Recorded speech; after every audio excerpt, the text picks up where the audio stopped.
It was a cold, foggy evening in the small town of Ravenswood. The streets were empty, and the only sound was the occasional howl of the wind. Inside his cozy office, Detective Henry Grayson sat by the fireplace, sipping on a cup of hot tea. Grayson was known as the Ferret for his sharp mind and ability to sniff out clues that others missed. He was a man of few words, but his reputation as a brilliant detective was well known. Suddenly, there was a knock on the door. Grayson looked up, surprised. Who would visit him at this hour? He opened the door to find a young woman, her face pale and her hands trembling. "Detective Grayson, please, you have to help me," she cried. "Come in, miss," Grayson said calmly. "What seems to be the trouble?"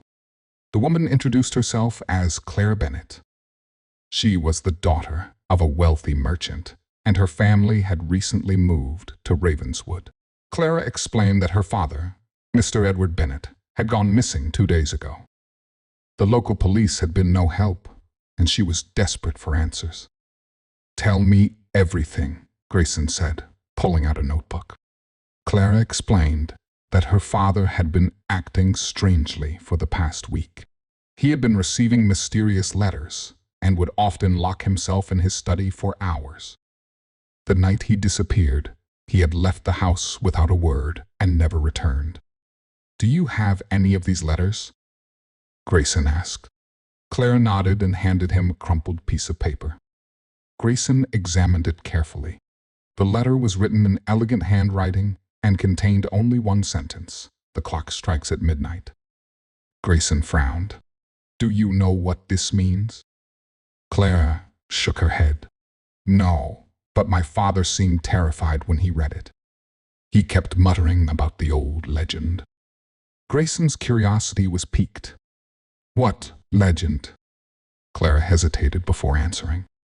"There's an old story in Ravenswood about a hidden treasure buried somewhere in the town. It's said that the treasure is cursed, and anyone who tries to find it will disappear. My father was obsessed with finding it, but I never thought he would actually go looking for it." Grayson leaned back in his chair, deep in thought. "This is more serious than I thought. I'll take your case, Miss Bennett. But I must warn you, this may be dangerous." Clara nodded, her eyes filled with hope. "Thank you, Detective. I trust you." The next morning, Grayson began his investigation. He started by visiting the Bennett Mansion, a grand old house on the outskirts of town. The house was dark and gloomy, with creaking floors and dusty furniture. Grayson searched Mr. Bennett's study, looking for any clues. In a drawer, he found a map of Ravenswood with several locations marked in red ink. One of the marks was near the old clock tower in the center of town. Grayson decided to start there. Clock Tower was an ancient structure, its face worn and its hands frozen in time. Grayson examined the area carefully, looking for anything unusual. As he walked around the tower, he noticed a small, hidden door at the base. It was locked, but Grayson was skilled at picking locks. Inside, he found a narrow staircase leading underground. The air was damp and musty, and the walls were lined with cobwebs. At the bottom of the stairs, Grayson discovered a hidden chamber. In the center of the room was a large, ornate clock, its hands pointing to midnight. Grayson's heart raced as he realized the significance of the clock. He remembered the letter, "The clock strikes at midnight." He examined the clock closely and found a small lever on the side. When he pulled it, the clock face opened, revealing a hidden compartment. Inside the compartment was a small, leather-bound journal. Grayson opened it and began to read.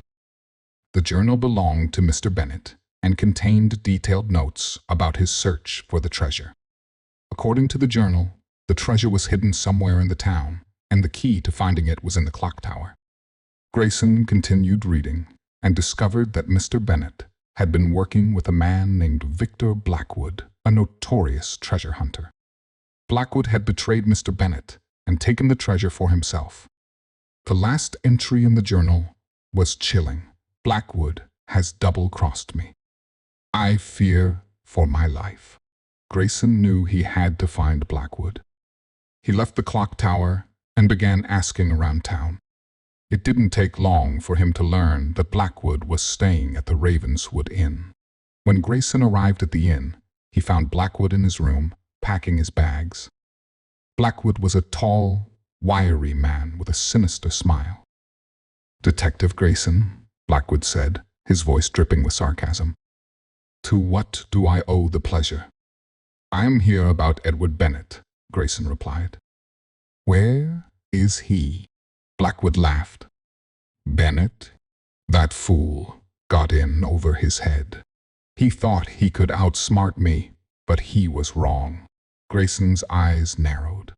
"What did you do to him?" Blackwood shrugged. "Let's just say he won't be bothering anyone anymore." Grayson's hand moved to his pocket, where he kept his revolver. "You're coming with me, Blackwood." Blackwood's smile faded, and he lunged at Grayson.